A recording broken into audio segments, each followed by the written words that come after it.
Hello everybody. आज हम atomic physics में थर्ड लेक्चर लेने जा रहे हैं, एनर्जी ऑफ इलेक्ट्रॉन। इससे पहले हमने एटॉमिक मॉडल्स देखे। सबसे पहले variety of the models starting from the Dalton, फिर थॉमसन, फिर रदरफोर्ड और सेकंड लेक्चर में हमने बोर एटॉमिक मॉडल लिया। आज उसी को आगे बढ़ा रहे हैं। जिन्होंने नहीं देखा वो उन फर्स्ट प्रीवियस 2 लेक्चर्स को भी एक बार देख लें। फाइन। तो एनर्जी ऑफ इलेक्ट्रॉन हम देखने जा रहे हैं। बेस है हमारा बोर एटॉमिक मॉडल, राइट। इसमें कौन कौन से टॉपिक्स हम कवर करने जा रहे हैं? एक तो इलेक्ट्रॉन का टोटल एनर्जी हम देखेंगे किसी भी ऑर्बिट के अंदर, फिर हाइड्रोजन एटम में एनर्जी स्टेट्स देखेंगे, फिर हमसे कुछ क्वेश्चंस पूछे जाते हैं आयोनाइजेशन एनर्जी, आयोनाइजेशन पोटेंशियल से रिलेटेड, एक्साइटेशन एनर्जी, और फिर इन पर कैसे न्यूमेरिकल सॉल्व करते हैं वो देखने जाएंगे। तो चलिए शुरू करते हैं। Total energy of electron hydrogen और हाइड्रोजन जैसे एटम्स के लिए। इलेक्ट्रॉन जब किसी ऑर्बिट में मूवमेंट करता है तो उसकी पोजीशन की वजह से पोटेंशियल एनर्जी और मूवमेंट की वजह से काइनेटिक एनर्जी आती है। तो दोनों का सम होगा टोटल एनर्जी हमारी। तो पोटेंशियल एनर्जी इलेक्ट्रोस्टैटिक्स में हमने देखा है क्या होता है, K Q1 Q2 by R। Q1 हो गया इलेक्ट्रॉन का चार्ज, Q2 हो गया न्यूक्लियस यानी Ze। फाइन। तो पोटेंशियल एनर्जी हो गया इलेक्ट्रॉन और न्यूक्लियस सिस्टम का minus KZe² by R। First equation कह दिया हमने इसको। Fine. Come to the kinetic energy. अब देखिए, इलेक्ट्रॉन जब मूवमेंट करता है तो उसको सेंट्रीपिटल फोर्स मिलता है किससे? इलेक्ट्रोस्टैटिक फोर्स से। तो काइनेटिक एनर्जी में हम हाफ mv² यूज करेंगे, तो mv² यहां से यूटिलाइज करेंगे। एक R से R कैंसिल हो जाएगा। तो mv² की वैल्यू क्या हो रही है? K Q1 Q2 by R, है ना। तो रख देते हैं इसके अंदर। तो काइनेटिक एनर्जी हमारे पास आ गई K Q1 Q2 by 2R। Okay, Q1 Q2 की अपन वैल्यू रख दें अपन। काइनेटिक एनर्जी देखिए कि स्केलर क्वांटिटी हमेशा एक पॉजिटिव क्वांटिटी है, तो आप यहाँ नेगेटिव नहीं रखेंगे, ये भी हमें देखना होता है। देखिए मास क्या होता है आपका, हमेशा पॉजिटिव होता है। v² क्या होता है? हमेशा पॉजिटिव होता है। तो काइनेटिक एनर्जी हमेशा पॉजिटिव होगी, ठीक है। हम यहाँ मैथ्स नहीं पढ़ रहे हैं, फिजिकली भी हम इंटरप्रेट करते हैं, ठीक है, कि मैथ्स क्या होता है, बेस होता है फिजिक्स का, लेकिन वो फिजिकली ठीक है कि नहीं ये भी चेक करते हैं, राइट। तो देखिए हमने यहाँ नेगेटिव नहीं रखा है, क्यों नहीं रखा दोबारा एक्सप्लेन कर दें। काइनेटिक एनर्जी हमेशा एक पॉजिटिव फिजिकल क्वांटिटी होती है, राइट, है ना। तो ध्यान रहे ये वाली बात। Okay, come to the total energy. Total energy क्या होता है? Kinetic energy plus potential energy, right. तो काइनेटिक एनर्जी की वैल्यू रख दी सेकंड इक्वेशन से, पोटेंशियल एनर्जी की फर्स्ट से। As far as the potential energy is concerned, आप देखिएगा वर्क पावर एनर्जी की series, potential energy reference point पर डिपेंड करती है। उसकी वैल्यू 0, नेगेटिव, पॉजिटिव कुछ भी हो सकती है, राइट। तो व्हाटएवर एग्जैक्टली वही हमने यहाँ पुट किया है यहाँ पर। तो इनको सम अप किया तो हाफ में से -1 करेंगे तो माइनस का हाफ बचेगा ना, तो ये हमारे पास ये आ गया, राइट। ओके, अब R हमने देखा था सेकेंड लेक्चर के अंदर, बोर एटॉमिक मॉडल में रेडियस फाइंड किया था हमने, स्पीड फाइंड किया था, राइट। ओके, तो रेडियस का फॉर्मूला ये आया था हमारे पास n² डिवाइडेड बाई 4π² KZe²m। ये हम R की जगह पुट कर देते हैं।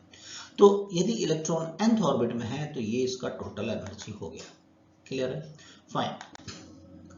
अब यहां से कुछ कंक्लूड करते हैं चीजों को कि U हमने देखा माइनस का KZe² बाई R आया। काइनेटिक एनर्जी हमारे पास आ रही है KZe² बाई 2R, और टोटल एनर्जी दोनों को सम करने पर ये आया था। तो आपके पास में कोई भी एक एनर्जी हो तो बाकी दो आप फाइंड कर सकते हैं। कैसे? आप इन तीनों में रिलेशन देखिए। देखिए E और K न्यूमेरिकली इक्वल है, बस नेगेटिव का है ना। तो यदि हम माइनस से मल्टीप्लाई करें इस K को तो टोटल एनर्जी देगा ये, राइट। ओके, और क्या टोटल एनर्जी इस U/2 के बराबर है? 2 का डिवाइड कर दें टोटल एनर्जी आ जाएगा। तो आप ये रिलेशन याद रख लें तो भी काम हो जाएगा। E = -K = U/2। Total energy का एक फॉर्मूला याद रख लो। K चाहिए तो फाइंड कर लेंगे, U चाहिए तो फाइंड कर लेंगे। क्लियर हो गई? चलिए फाइंड करते हैं। सेकेंड बात, list energy of electron in hydrogen atom. Hydrogen कह रहे हैं तो Z = 1 रख रहे हैं अपन। टोटल एनर्जी क्या था हमारे पास? ये फॉर्मूला था। तो देखिए n = 1 जब हम रखेंगे तो माइनस में हमारे पास में, देखिए मिनिमम की डिवाइड करेंगे तो माइनस में ये जो वैल्यू है आपके पास में मैक्सिमम आएगा। तो माइनस का जो मैक्सिमम होता है वो तो क्या होता है? मिनिमम होता है ना। तो लिस्ट एनर्जी के लिए हमने n = 1 क्यों रखा है ये समझ में आ गया। n = 1 कौन सा हो गया? ग्राउंड स्टेट हो गया हाइड्रोजन का, राइट। n की जगह 1 रख दें हम, राइट, और z की जगह 1 रख दें तो ये आ गया। ये जो वैल्यू है हमारे पास में ये होती है 13.6 इलेक्ट्रॉन वोल्ट के बराबर, माइनस तो साइन है इसके साथ में। तो अब ये याद रखिए ग्राउंड स्टेट में एनर्जी कितना होता है इलेक्ट्रॉन का, total energy minus 13.6 electron volt, बहुत काम का है, राइट। दूसरी बात, अब किसी nth ऑर्बिट में जनरलाइज किसी दूसरे एटम, हाइड्रोजन जैसा कोई एटम है, उसके लिए बात करें अपन तो z भी अपनी जगह आएगा और nth ऑर्बिट है तो n, क्योंकि ये कांस्टेंट जो वैल्यू है उसकी वैल्यू हमने रख दी माइनस 13.6। तो ये एक जनरलाइज फॉर्मूला हमारे पास आ गया है ना, तो इसको हम मेमोराइज रखेंगे तो हमारे काम आएगा, राइट। अब एक और इम्पॉर्टेंट बात, रिडबर्ग्स कांस्टेंट जो होता है कैपिटल R से रिप्रेजेंट करते हैं, वो ये होता है 2 pi square k square e⁴m divided by CH3, और उसकी कांस्टेंट वैल्यू होती है 1.09 × 10⁷ मीटर इनवर्स, राइट। अब इस कांस्टेंट के साथ कंपेयर करना है इसको जरा, इसमें केवल एक CH डिनोमिनेटर में और ज्यादा है आपका, है ना, तो CH को मैं हटा दूं, क्रॉस मल्टीप्लाई कर दूं तो ये वैल्यू देखिए जो E1 निकाला है इसका न्यूमेरिकल वैल्यू यही आ रहा है हमारे पास में, फाइन, RCH की वैल्यू आ गई बेसिकली। तो अब कई क्वेश्चंस ऐसे आते हैं, तो ये E1 क्या RCH की टर्म्स में लिखना चाहे तो माइनस RCH हो गया, राइट, और इसकी वैल्यू कितनी थी माइनस का 13.6 इलेक्ट्रॉन वोल्ट, क्लियर है ये वाली बात, ओके। तो total energy of electron in nth orbit hydrogen like atom में RCH की टर्म्स में आप लिखना चाहें तो कैसा लिख सकते हैं, ये RCH किसके बराबर है 13.6 के बराबर है बेसिकली, है ना, तो 13.6 की जगह रख दिया हमने RCH z²/n², तो टोटल एनर्जी हो गई माइनस के अंदर इतना इलेक्ट्रॉन वोल्ट, क्लियर है। तो ये दोनों फॉर्मूले है ना nth ऑर्बिट में हाइड्रोजन लाइक एटम के लिए मेमोराइज रखिए, तो MCQ टाइप के क्वेश्चन में हमारे काम में आएंगे। अब डिफरेंट एनर्जी स्टेट्स देख लेते हैं इलेक्ट्रॉन का हाइड्रोजन एटम में।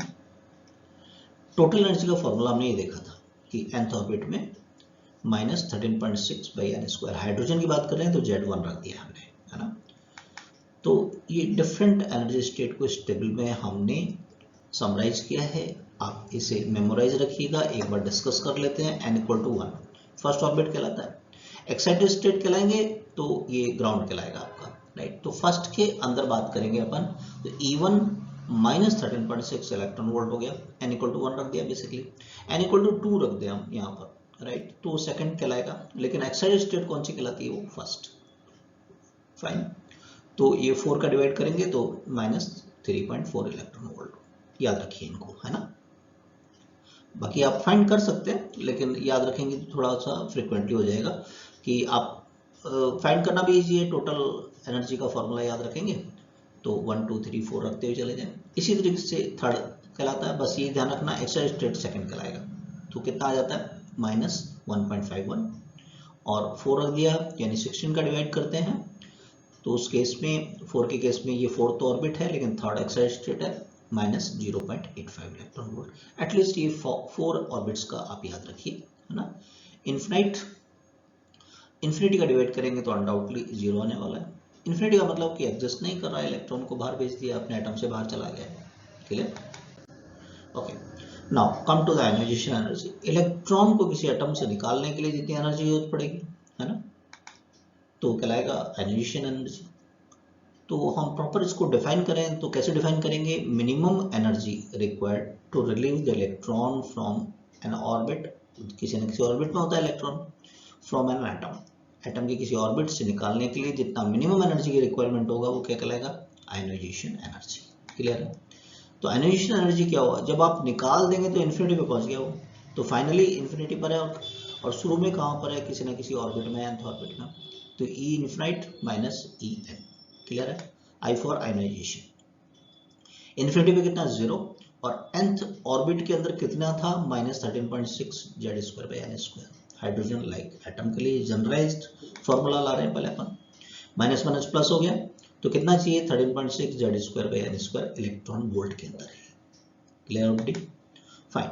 एक एग्जांपल ले लेते हैं कि find ionisation energy of hydrogen atom in ground state. Ground state बोले तो n = 1 हो गया, हाइड्रोजन बोला तो Z1 हो गया आपका, है ना, Z1 और N1 रख दो दोनों, कितना आ जाएगा 13.6 इलेक्ट्रॉन वोल्ट। इसका मतलब हो गया ग्राउंड स्टेट में इलेक्ट्रॉन को 13.6 इलेक्ट्रॉन वोल्ट एनर्जी दोगे तो हाइड्रोजन एटम आयनाइज हो जाएगा, H+ बन जाएगा, इलेक्ट्रॉन रिले हो जाएगा, बाहर जाएगा। क्लियर है? ओके, आयनाइजेशन पोटेंशियल की बात कर लेते हैं। Minimum potential difference required to develop the ionisation. अब एनर्जी जो प्रोवाइड करते हैं एक्सटर्नल पोटेंशियल डिफरेंस अप्लाई करके करते हैं, तो वो पोटेंशियल डिफरेंस कितना रिक्वायर्ड है एक्सटर्नली, वो कहलाता है उसका आयनाइजेशन पोटेंशियल। आयनाइजेशन के लिए रिक्वायर्ड पोटेंशियल डिफरेंस।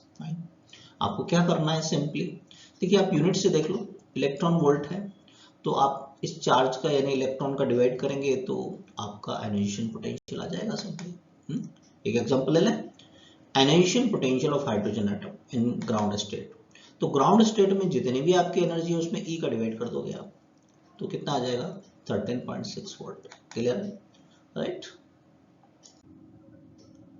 चलिए अब बात करते हैं एक्साइटेशन एनर्जी की। Excitation energy carry the meaning किसी एक ऑर्बिट से दूसरे ऑर्बिट में इलेक्ट्रॉन को ट्रांसफर करवाना है, भेजना है, तो कितनी एनर्जी की रिक्वायरमेंट होती है। तो कैसे डिफाइन करते हैं इसको, minimum energy required to transfer an electron from lower energy state to the higher energy state, है ना। तो आपको कुछ एनर्जी देना होगा, which ever the energy required that is known as excitation energy, right. तो सिंपली फाइनल माइनस इनिशियल करेंगे। Small E का मतलब यहाँ एक्साइटेशन से, कैपिटल ई का मतलब एनर्जी से, राइट। ओके, एक एग्जांपल ले लेते हैं, इसको यूटिलाइज करते हैं, तो है ना। First excitation energy of the hydrogen atom, hydrogen atom की फर्स्ट एक्साइटेशन एनर्जी चाहिए, तो ग्राउंड स्टेट में, और फर्स्ट एक्साइटेशन एनर्जी का मतलब हो गया एक्साइटेड स्टेट में, फर्स्ट एक्साइटेड स्टेट में भेजना है, यानी सेकंड ऑर्बिट में भेजना है। तो फाइनल स्टेट कौन सा है, सेकंड। इनिशियल कौन सा है, ग्राउंड। तो E2 - E1 करेंगे, है ना। तो दोनों वैल्यूज जो टेबल में था, है ना, 4 ऑर्बिट के लिए हमने कहा था, याद रखिए उसको, तो बेटर रहता है। देखिए अब ऐसे केस के अंदर अदरवाइज हमें फाइंड करना पड़ेगा, है ना। तो E2 क्या है, -3.4, E1 क्या था, -13.6, तो ये माइनस माइनस प्लस हो गया आपका, तो कितना आ जाएगा 13.6 में से 3.4 माइनस करके देखो 10.2 इलेक्ट्रॉन वोल्ट। इसका मतलब हो गया फर्स्ट ऑर्बिट से सेकंड ऑर्बिट में आपको भेजना है, इलेक्ट्रॉन अपने आप नहीं जाएगा। How much energy required, 10.2 electron volt. Clear है? ओके, एक और एग्जांपल ले लेते हैं, second excitation energy of hydrogen atom. अब इसका मतलब क्या हो गया, ग्राउंड स्टेट में n = 1 में सेकंड एक्साइटेशन स्टेट कौन सी थी, n = 3, तो 1 से 3 में भेजना है, तो 3 - 1 करेंगे, है ना।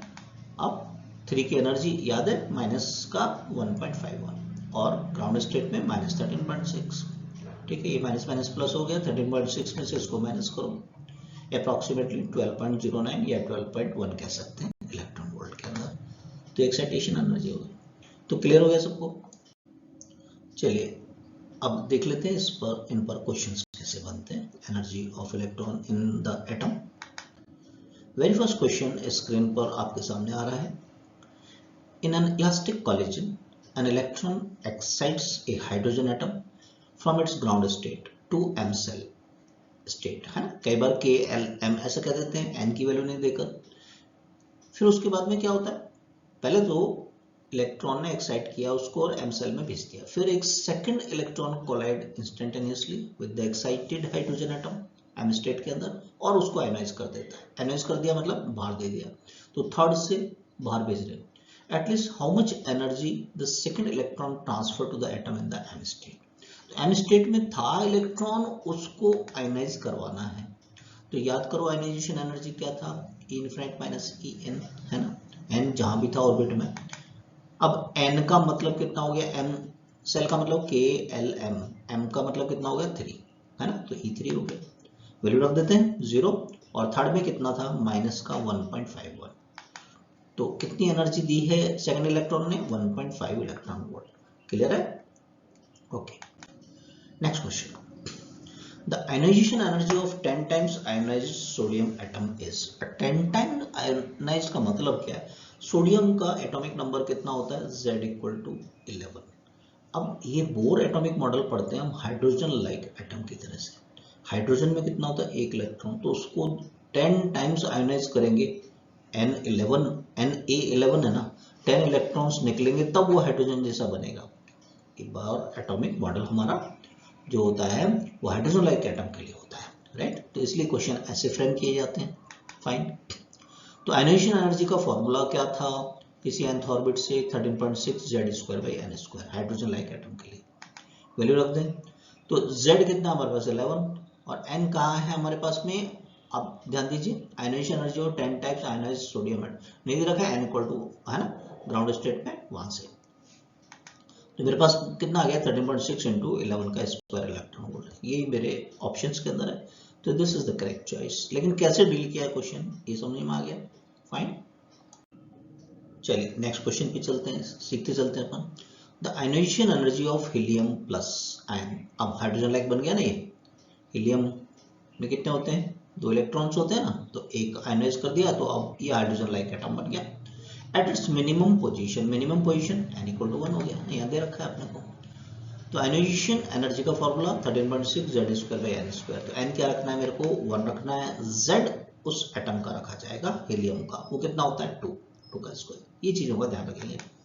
तो ये आ गया 13.6 इंटू 4, तो मल्टीप्लाई कर लेते हैं, कितना आ रहा है 15.4 इलेक्ट्रॉन। क्लियर है।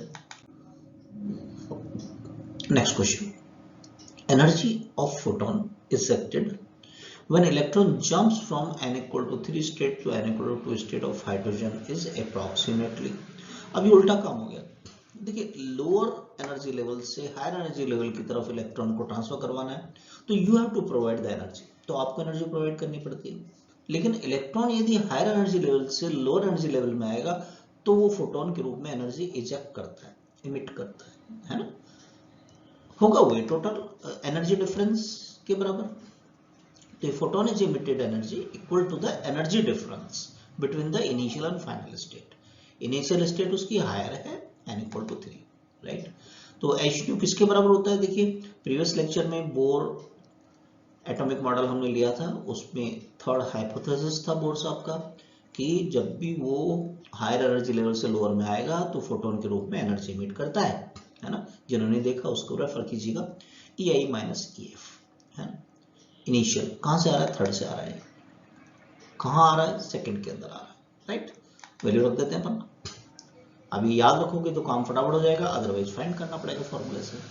थर्ड में कितना होता है माइनस का 1.51, सेकंड में कितना होता है माइनस का 3.4, ये प्लस हो गया आपका 3.4, इसमें से माइनस कर लेते हैं तो approximately 1.9 electron volt comes out.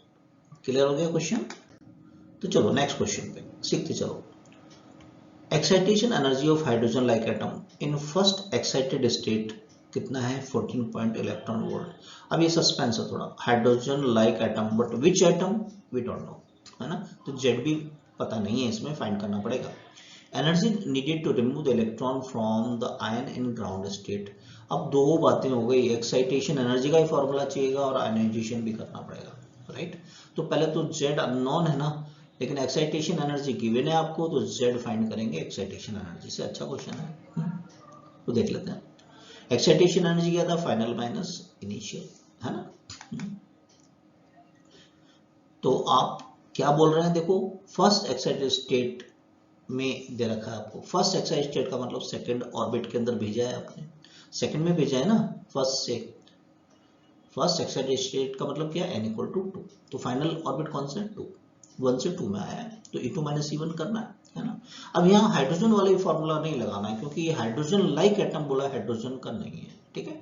और आप खुद देखो हाइड्रोजन के लिए E2 माइनस E1 करके वो 14.8 इलेक्ट्रॉन वोल्ट नहीं होता है ना। तो जनरलाइज अपन फॉर्मूला लेके ये जनरलाइज फॉर्मूला यूज करना पड़ेगा, माइनस 13.6 Z²/n² रख देते हैं। सेकंड के लिए n इक्वल टू 2 रखना, जेड अननोन है, जेड की जगह जेड रखते हैं, चलो रख देते हैं, है ना। ये 2 के लिए 2 स्क्वायर कर दिया, 1 के लिए 1 स्क्वायर कर दिया, एज इट इज। एक चीज को और ध्यान रखना, नेगेटिव के साथ एग्जैक्टली वैल्यू रखना है, राइट। ओके, अब सॉल्व कर लेते हैं। ये माइनस में माइनस प्लस हो जाएगा, 13.6 Z² कॉमन आ जाएगा, तो ये 1 और 1 स्क्वायर माइनस का 1/2 स्क्वायर आ गया। सॉल्व कर लें इसको सॉल्व कर लेते हैं अपन। तो ये 1/4, 1 में से माइनस होगा तो 3/4 आएगा, और ये हमको दे रखा है एक्साइटेशन एनर्जी कितना है 1 से 2 में जाने के लिए 40.8, ठीक है। ये कट कर दें तो 3 टाइम्स जा रहा है, तो अब ये देखिए 3 से 3 कट हो जाएगा आपका आराम से, तो जेड स्क्वायर कितना आ गया, 4 आ गया, तो Z2 आ गया। इसका मतलब किस एटम की बात हो रही है, हीलियम की बात हो रही है, हाइड्रोजन लाइक एटम, लेकिन कौन सा है ये, हीलियम वाला है ना, राइट, He+ है ये। अब आयनाइजेशन एनर्जी की बात कर रहे हैं अपन, है ना, कि आयनाइजेशन एनर्जी हमसे पूछी थी इसके अंदर, ये फॉर्मूला लगा दिया अपन ने। अब Z पता लग गया, अननोन जो था हमारा, और है ना minimum ionization energy n=1, solve कर लें। 4 कितना आ गया, 54.4 इलेक्ट्रॉन। तो क्लियर हो गया, total energy, ionisation energy, excitation energy, revise कीजिएगा इसको। नेक्स्ट लेक्चर में हम लेंगे एटॉमिक फिजिक्स का लास्ट लेक्चर, हाइड्रोजन स्पेक्ट्रम। तो जो भी फर्स्ट टाइम आए हैं सब्सक्राइब कीजिए, जिससे कि इस लेक्चर में हम लोग डिस्कस कर सकें आपस में। Thank you for watching.